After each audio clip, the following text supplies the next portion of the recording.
Every day, independent oil and natural gas producers are out there drilling smarter, going farther, and delivering the energy that fuels our economy and strengthens our national security. It's a side of the industry that's dynamic and foundational to how affordable, reliable energy gets made in America. This podcast is about diving into that world. We're talking tech, policy, production, and pressure points. Everything that shapes how American energy actually works. This is Longer Laterals. Welcome to another episode of Longer Laterals. I'm Anne Bradbury, the president and CEO of AXPC, and this is where America's energy story meets Washington. Today's episode is very special as I am here in Ovintiv's corporate headquarters in Denver, Colorado, and I'm joined by Ovintiv CEO Brendan McCracken. Brendan has over 25 years of industry experience and was recently selected to be AXPC's chairman of the board for the next 2 years. Brendan, thank you so much for being with us today. Thanks, Anne. I'm excited to be here too, excited to be on the pod and excited for all the things that AXPC has got going on and really appreciative of the role we get to play in growing America's economy and making America more secure. Well, that's really exciting. Let's dive right in. Let's actually start with a little bit of your background. So you actually grew up in an agricultural community in Canada, and I'd love to hear a little bit about how growing up on a farm in Canada led you to become interested in the oil and gas industry and to eventually lead one of the biggest and oldest independent producers in America. Yeah, I love it. Look, I think there's actually a lot of parallels between the business that I grew up in, farming and oil and gas. I think, both industries are commodities-based businesses. They're both global. They both have a lot of technology and innovation involved with them. And in both places, the lowest cost producer wins. And so I think those parallels really, help set up the career that I've had and the learnings that I took from growing up farming and then now working in the oil and gas industry. A lot of overlaps there. Interestingly, for our conversation and our audience today, I think, both industries are very important for human life and flourishing. Mm-hmm. I can't think of anything more fundamental than food and energy. And because of that, both industries are high priority for our policymakers and our regulators. And so I think that's an important parallel and a setup for how those two industries affect our American lives. So commodity-based, essential products, highly regulated. So there actually are a lot of similarities. You actually started, as I recall, as an intern at Ovintiv I won't say exactly how many years ago, but a few years ago. Yeah, almost 30. Almost 30, wow. Yeah. And you're an engineer by trade. Tell us a little bit about what do you attribute your success to, but also Ovintiv's success to over the last couple decades? For sure. Yeah, I think I've really only ever had two jobs, working for my dad on the farm and then, the career that I've had at Ovintiv. So, for my kids, I'm not really a great resource for like interview tips or resume writing tips, but hopefully can be helpful in other ways. I think, the company has been around for over 140 years. And I think that history demonstrates an agility and an innovative spirit that has allowed the company to adjust and adapt over time and continue to be successful. And so I think that's the big piece of our DNA that we really love and encourage and continue to build today is this idea of innovation, particularly as it comes to technology and continuing to drive the energy production in the most efficient way that we do today. I think the success that I've had has really been in parallel with that. And if you think about our industry, it's often thought of as quite complex and difficult to understand for outsiders that don't work in it every day. But I think we can break it down into some pretty understandable concepts. So it is a big industry. There's, I think, accountable for about 8% of U.S. GDP, employs about 11 million Americans today. It's a very competitive industry. If you look at the landscape, interest tie back to our original starting point here, the only industry in the world that's more unconcentrated than oil and gas is agriculture. Interesting. So the largest public producer in the world today makes about 2% Yeah. of global oil supply. So it's quite unconcentrated and competitive. It's global. So capital can move around the globe and chase resources around the globe that are more competitive or not. And so that means that policy and regulation play a big role in determining how resources are going to be competitive relative to each other around the world. And so it sets up this concept where to make great returns in our business, it's actually a pretty simple recipe. You have to have access to great resource. The best rocks is the words we use to describe it. So the best geology. You have to have the culture and the expertise to find and convert those rocks into cash flow most efficiently.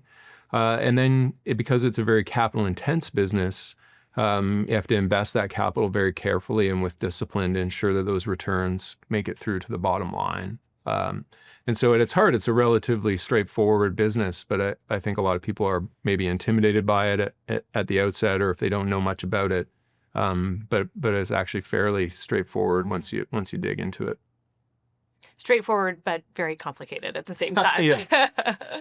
So Ovintiv is an independent. AXPC represents the leading independents, and independent producers are really the driving force behind the shale revolution, the reason that America leads the world in oil and gas production and is really the world leader in the history of oil and gas production.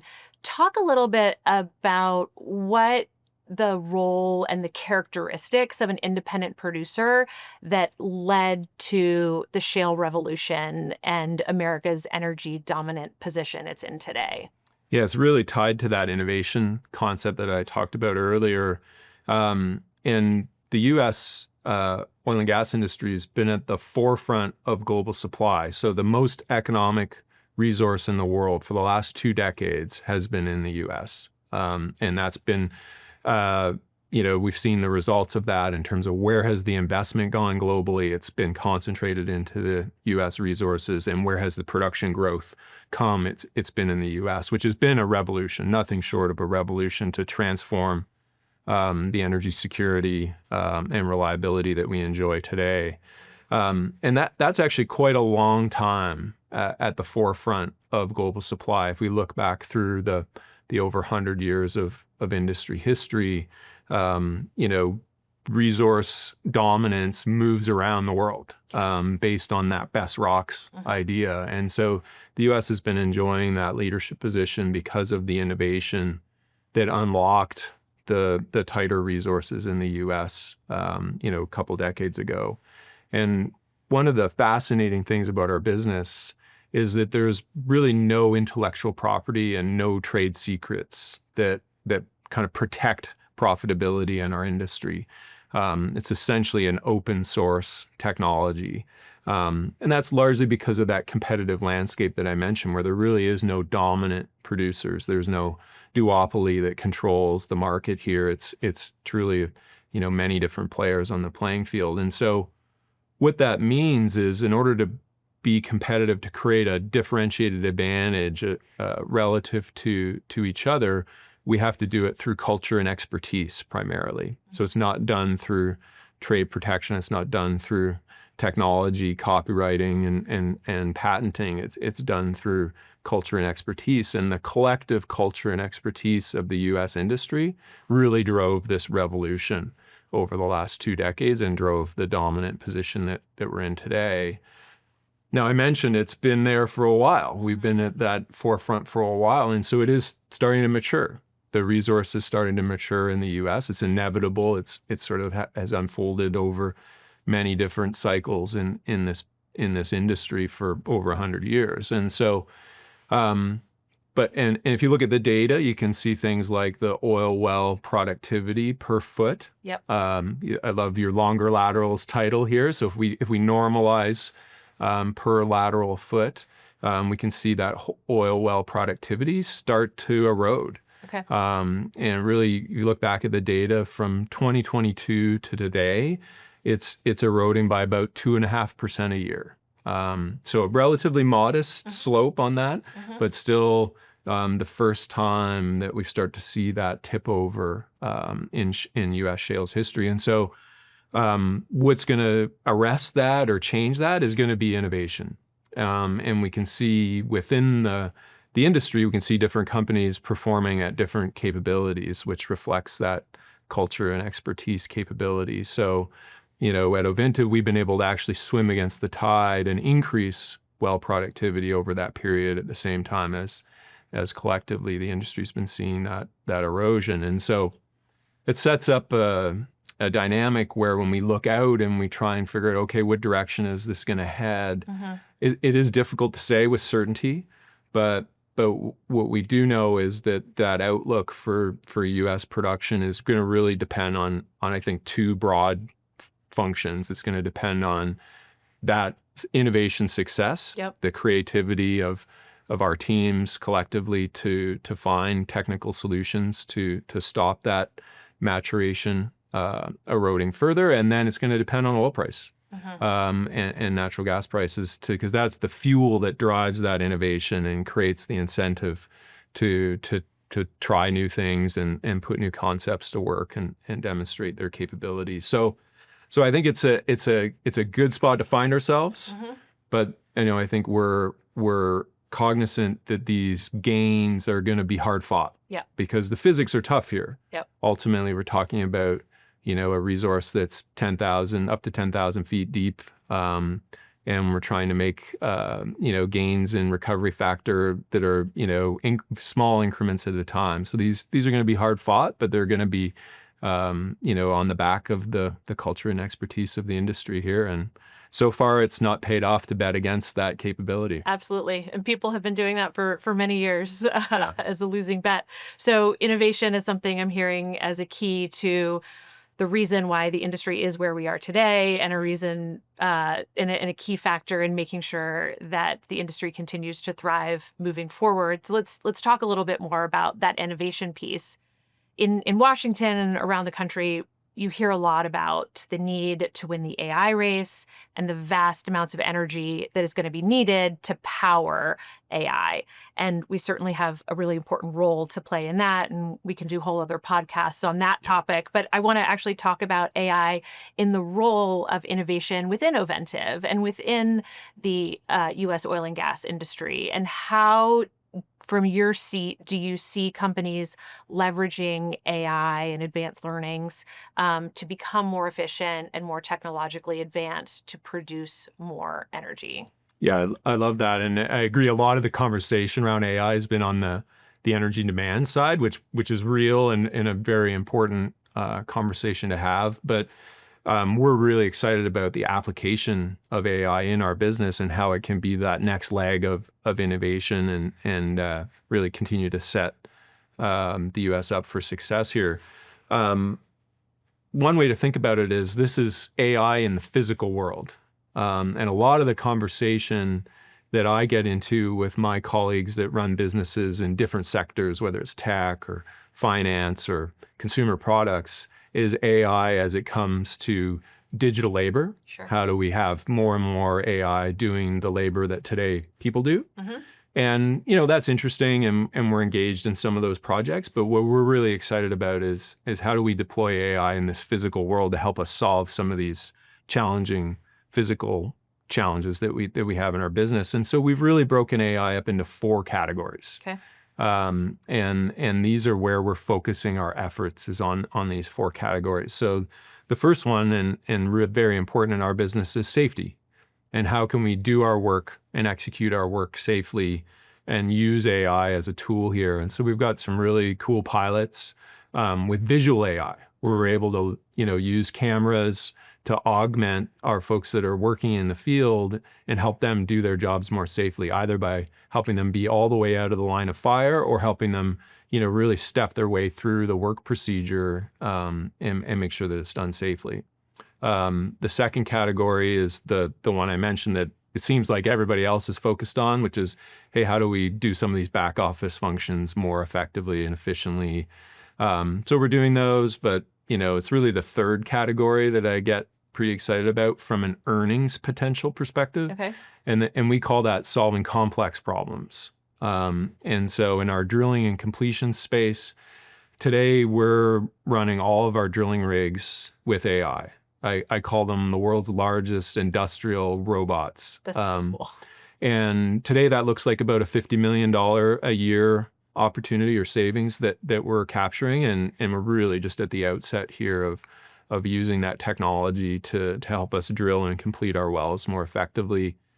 If you think about the concept of recovery factor and oil well productivity over time, that's right up AI's wheelhouse in terms of helping us solve some of these physical causal relationships that we're really been trying to get after for decades. This is accelerating our capabilities there, so we're excited about that potential. And then the final category is around cyber defense. We know the bad guys are using AI to try and target our energy infrastructure, so we have to use AI to defend ourselves. And so, but those are the four big categories. And then the other comment I'd make around how we're utilizing AI is around the layers of AI. And there's really three key layers or components to successful AI. There's the data layer that you're training your algorithms and model on. There's the algorithm itself. So how do you design the algorithm to get at the answer you're wanting to achieve? And then there's the user interface layer. Okay. And for our purposes, don't tell my engineers and geologists, but I don't really care that much about the user interface because, it just has to be good enough to be functional. We've been really focused on the data layer and, building a really impactful private data set. I talked about how globally competitive this industry is. One of the ways we can get a bit of an edge is acquiring a really important and useful private data set. So we've been doing that actually for over a decade now. And then writing the algorithms and integrating the physics that we know into our algorithms to help us solve those complex problems. So yeah, it's an exciting frontier for our business. Very exciting. I can hear the excitement in your voice. I feel like we could do a deep dive on any one of those. I do want to call out the safety as the first priority because, and we talked about this in the last podcast. There is no higher priority for this industry as we see than safety. And you all have certainly been leaders in that issue. And AXPC has been a leader too to help us as an industry come together and share ideas and concepts. We compete on the playing field aggressively, as you know. Yep. But one of the places that we cooperate and collaborate best, I think, is around safety. It's been one of the more rewarding things I've worked on at AXPC, and certainly something that there's a bit of a misconception in the industry about that. As much as I love Landman, not necessarily an accurate portrayal of the industry's safety. 100%. Yeah. Well, okay, so let's put all those AI ideas together. How do you see that changing things for Ovintiv or for industry generally when you put all that together? Yeah, if we tie it up, it's really tied up in a concept we call stacked innovation. And what we realized a few years ago is that all of these little disparate innovations are actually stacking on top of each other and creating what I think of as a path dependency. And because there's no IP or trade secrets that underpin all of this stuff, it's the sophistication and complexity of, in aggregate, what we're doing that creates the competitive advantage. And so what we've done, I think, as an industry, but we've definitely done at Ovintiv, is to try and harness that and create that for our shareholders.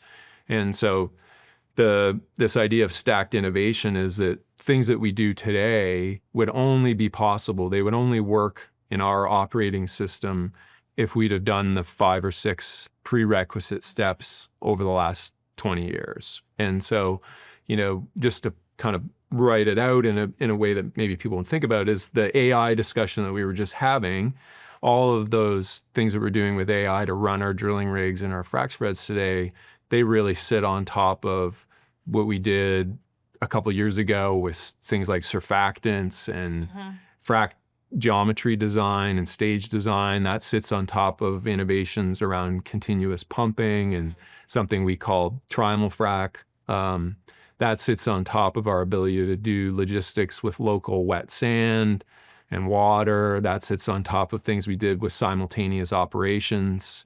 And that sits on top of this concept of cube development, which is all about how we target the subsurface with our wells. And that, really traces all the way back to the origins of the Shale Revolution, with technologies like multi-stage fracking and horizontal drilling being combined together. So this layer of stacked innovation actually creates the differentiated capabilities that our best companies are deploying today. That's so cool. I understood about half of what you just said. That was really, really neat. So this podcast, Longer Laterals, is about where our energy industry meets Washington. So speak now to Washington and policymakers for a second. Innovation clearly is core both to your business, but to American energy dominance now and into the future. What policy solutions do you think are most important for folks in Washington to be thinking about to enable, the Shale Revolution 2.0? Yeah. And I think, we've painted a very optimistic picture here, and I think that's real, but I think at sometimes here we're our own worst enemy here too. And I think what I mean by that is, for sure, the Shale Revolution has underpinned the current, energy security and affordability that we enjoy today. We have the resource and the expertise to continue that for decades to come. Mm-hmm. But we've been our own worst enemy at ensuring that we can connect that resource to the American families and businesses that need it. Mm-hmm. And that connection needs infrastructure, and particularly needs pipelines. But it's also going to need electrical generation infrastructure. It's going to need line power infrastructure. So it needs a lot of that linear infrastructure that crosses state lines. Mm-hmm. And what we've known for a while now is that our sort of regulatory and legislative apparatus is not enabling us to build that as a nation. And so as a consequence, we're falling behind globally. And at a time when that really is a critical issue for us. And so I think what we really want to see is the ability to, really reform that apparatus and get us back into a place where we can build big linear projects. Yeah. Whether that's power lines, whether that's pipelines, we need to be able to build big linear projects in this country to make sure we connect up the resource that we're blessed with the families and businesses that need access to it. Absolutely. So that modern infrastructure is really key to keeping affordability and reliability maintained for the American people and families. Totally. We talk about it. We screen when we look for those best rocks. Yeah. One of the screens we have for it is market access. Yeah. Can you get from where the resource is to the market that is demanding it? And lots of times you can find that link is the piece of the chain that's broken and not there. So, I think we're very encouraged about the bipartisan permitting reform momentum that we're seeing in DC, and we would be, enthusiastic supporters of that. Mm-hmm. I know Representative Westerman and Golden Yep. have been working that through the House, and I think this is what we need urgently, is that bipartisan permitting reform to create that durable apparatus that enables projects to proceed on a timely basis. And look, that is, we are clear-eyed that what we're trying to achieve here is a hand-in-hand relationship between high environmental standards, Yep. but also the ability to grow our economy that requires that major linear infrastructure. Yep, absolutely. Okay, Brendan, last question, and we ask this of all of our podcast guests. So what is one thing about your job or the industry in general that would surprise most people in Washington?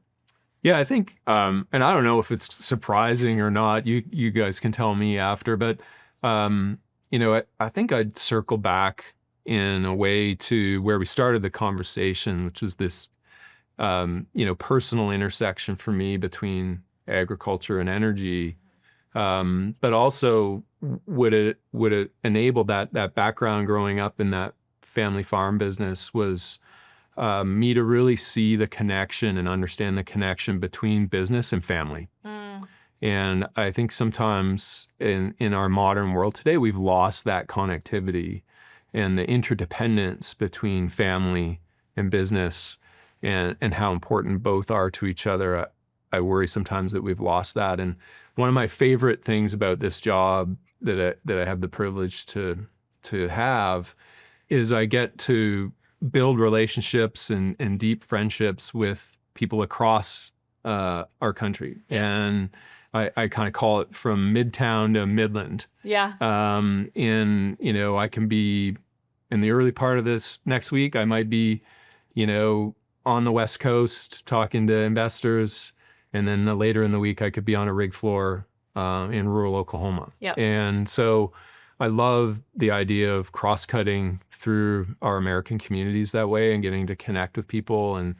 And I think, one of the things that I worry about in this divisive world where we just are kind of being reinforced with that divisiveness all the time is I think there's actually a lot more common ground than is being suggested and is popular to talk about today. And I get to see that. And I wish that we could have more of that connectivity and more of that discussion happening, because I think, America is at its best when we work together. Yeah. And we need to win on the global stage. And so to do that, we need to work together. And that is what will underpin our continued success, providing the safe and reliable, affordable energy that our families and our businesses need. Yeah, I love that so much. And I do think, to your point, this industry provides family-sustaining jobs, whether you're a rig hand or an executive. Yeah. And that's really, really important. And the cross-section of people that we get to interact with, to your point, from Midland to Midtown, I love that, is a real privilege, and love that. Well, Brendan, it has been a privilege to be with you today. Thank you for your time, and thank you for hosting us in your beautiful office here in Denver. Thanks for joining us for another episode of Longer Laterals. Please subscribe and tune in for future episodes. Thanks for being with us today.